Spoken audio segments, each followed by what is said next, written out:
What I do when I travel is I try to speak to people in their accent and see if they can catch me out. It's one of my favorite games. Like I'd walk into a store in Edinburgh and I'd just be like, "Good afternoon. I would like to buy a pair of shoes." You'd be like, "Where are you from?" "I'm from Scotland." "Aye, what part?" "Johannesburg." When people say they don't like immigrants, most of the time they're not referring to immigrants who look and sound like them. They're talking about immigrants who speak differently, who look different. You know, because an accent comes with a connotation. You think you know if someone is smart or stupid because of their accent. And yet the truth is an accent is not a measure of intelligence. It's just someone speaking your language with the rules of theirs. Accents have connotations. We cannot deny it. Look at the French.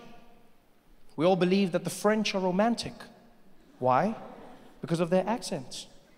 They've got that thing.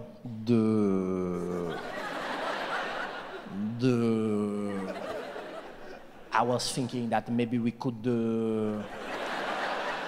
how you say, afterwards, maybe we could try to, oh my God, he's so sexy, oh my God. Accents determine how we see people.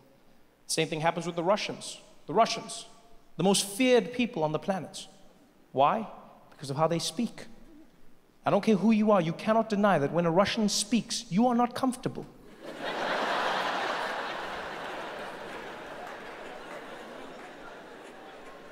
As soon as they open their mouths, yeah, go to kill you, break you. I destroy your family.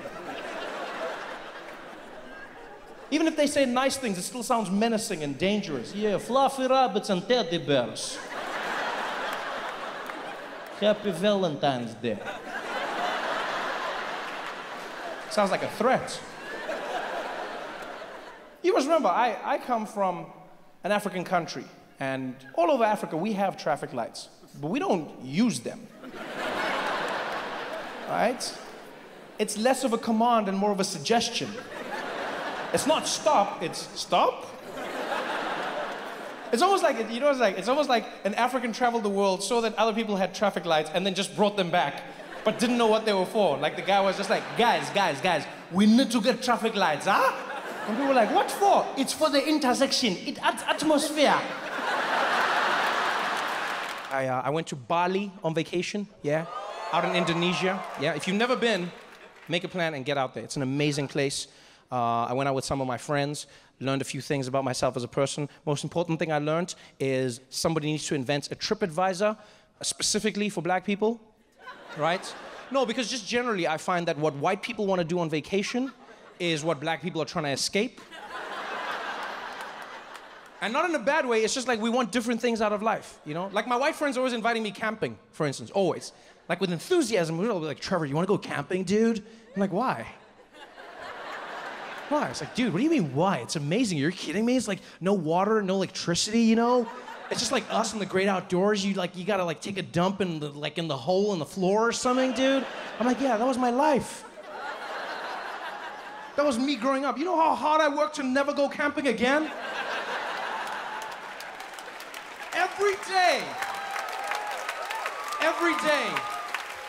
Every day I wake up in my bed and I'm like, thank God I'm not camping. If my family saw pictures of me camping, they would be devastated. My grandmother saw me out in the woods, she'd be like, oh, what happened to Trevor? Oh, I thought you were successful. Oh, it must be the crack. Before we went, I asked my friend, I was like, yo, Mitch, what are we gonna be doing? And he was like, dude, don't ask questions, Trevor. It's just gonna be a great time. I was like, yeah, I wanna know what the great time is gonna be about. He was like, dude, don't ask questions. I should have asked questions. Because we had fun, but the trip, like there were a few things that were weird that I wouldn't necessarily do on my own. For instance, on the third day of the trip, right, we had what was planned, what was built in our itinerary as an authentic Balinese experience, right? That's what they called it, an authentic Balinese experience. And what they did was, they woke us up at 5 a.m., put us in a little bus, and we drove for like 3 hours. And when we got there, get out of the bus, we're like in the middle of it, it's like a remote village, and the little tour guide, really happy, way too happy for that time, and he's just like, welcome everybody, are you ready for a good time? And I'm like, yay. And so he's like, my name is Deng Basan, and I'm going to be your guide. Today, you will have an authentic Balinese experience. So exciting, follow me. And so we follow him, and he walks up to a little door, and I'm like, oh, okay, this is gonna be like a temple or a cave or something. And he's like, welcome, ladies and gentlemen, to the real Bali. And he opens the door into somebody's house. This is not a museum house, this is just a house. Like someone lives there every single day. He opens the door, and he's like, this is the home of someone in Bali. He eats here, he sleeps here. I'm like, does he know we're here? Because like we didn't knock, nobody answered the door. For all I know, we're breaking and entering right now. We're in some weird Balinese gang. I don't know how this works. And as I'm about to ask the question, he turns and he's like, over here you can see the owner of the house. He's in the corner. And we turn and there's a man the whole time. He was just sitting there, frozen stiff. And now I'm like, is this guy part of this? I don't know if we should be doing this or should not be doing this. And Deng Basan turns to him, he starts speaking to him in Balinese. He's like, Tengrawada Sangaraka. He's like, okay, you can touch anything. And so I'm like, oh no, I don't think we should. Before I can even finish, the people in our tour group were like, yeah, touch it all. Oh my God, touch it all. Oh my God, does he sleep here? Oh wow, is this where he eats? Oh my God, I can never do this. Oh my God, excuse me, thank you so much for having us. Oh my God, I appreciate my life so much more right now. Thank you so much, this is horrible. Can we take a selfie? Thank you. Are you on Instagram? I'll just put hashtag the man. Thank you. Oh my God. This is like something culturally I'm not supposed to be doing. As an African person, I should not be in somebody's house rummaging through their life. So I'm standing in the corner, really uncomfortable. And the owner of the house, he's really accommodating, he's friendly. You know, he's like, yes, thank you, enjoy, thank you. And then he turns and he looks at me. And this was one of the most magical moments, right? Because he was smiling at everyone else, and his face completely changed when he turned. He was a little hospitable. He's like, yes, thank you.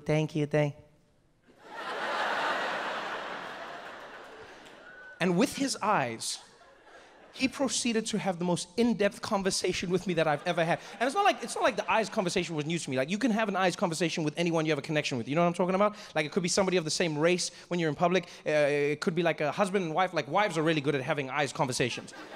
They'll shit on you hard. Like, you'll be in public together, and then you'll say something off. You'll be like, oh, if only she did that. And she'll be like, oh, hell no, I cannot believe you said all of that. But it's just eyes. I cannot believe you said all of that. Wait until the next, oh, you want to air our dirty laundry out in public? Oh, you're going to see how this is going to end up. Oh, you say this and enjoy this moment right now, because you know it's over. And you're like, yeah, I shouldn't have done that.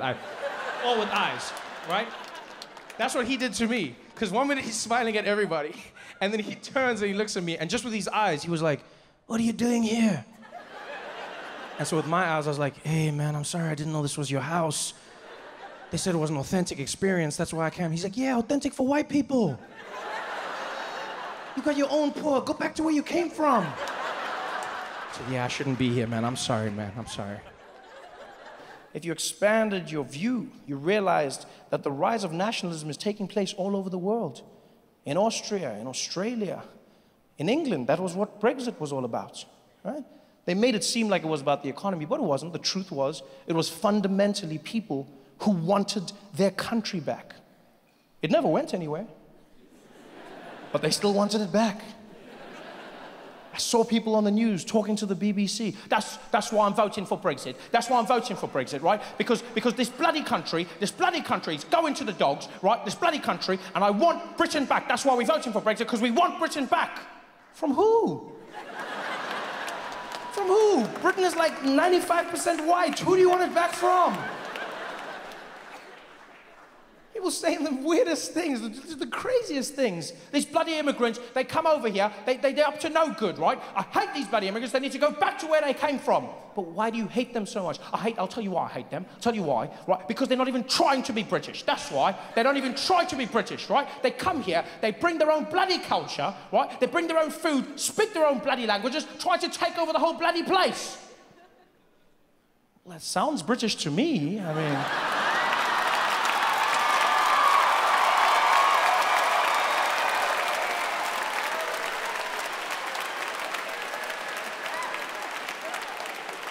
If there's one country, if there's one nation in the world that has no right to complain about immigration, it's Great Britain. I also understand that for me, it is a little bit different. You know, I have a privilege in that I come from a country where the word nigger was never used to oppress anybody. You know, I mean, we had another word, because we had the best racism, come on now, but not that word. The word we had was the word kafir or kafir. So we had another word, same thing. It's crazy to me as well sometimes. You know, same racism, different word. And here it means nothing, right? Kafir, kafir, nothing. Yeah, some people are like, is that like a probiotic? Is that what that is? Yeah, probiotic of my pain. Because we don't have that in our supermarkets for obvious reasons.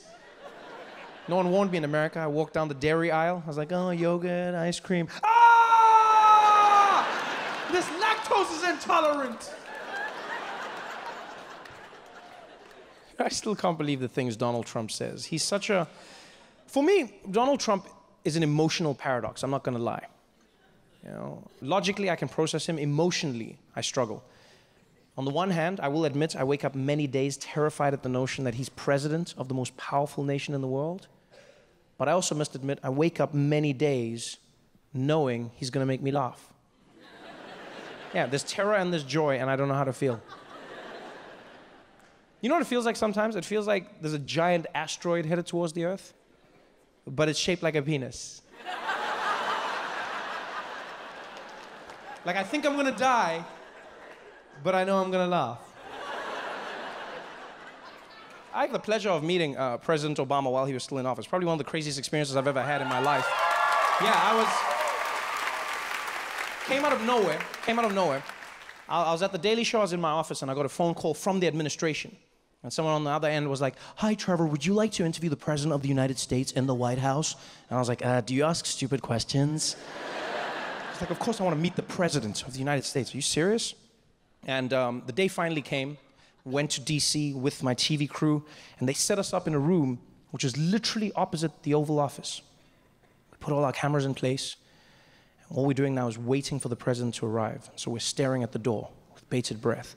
And the reason we're staring is because they don't give you an exact time of the president's arrival for his safety, right? So they just give you a window, like the cable guy. So we're all waiting there, listening to every footstep, every moment. And then he just popped in behind us, scared the shit out of everybody. Yeah, because there's a secret door, but they don't tell you, again, for safety, right? So we're staring at that door, and all of a sudden he was like, hello. And I was like, ah! But I had a great time in the interview with him. He was really, really kind to everyone in the room, and then we turned off the cameras, and I promise you he became even nicer. We just had a conversation. I thought he was going to leave. I mean, he's president of the United States. You've got to go do something.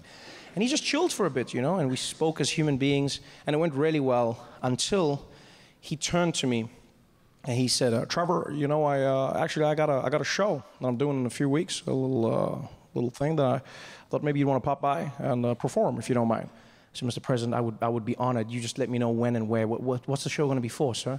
He said, oh, well, Trevor, I'm doing a little thing for my AIDS, and I thought maybe you'd want to be there. I said, I would love to. Thank you. I'm sorry, a show for what? He said, for my AIDS, Trevor. I said, you have AIDS?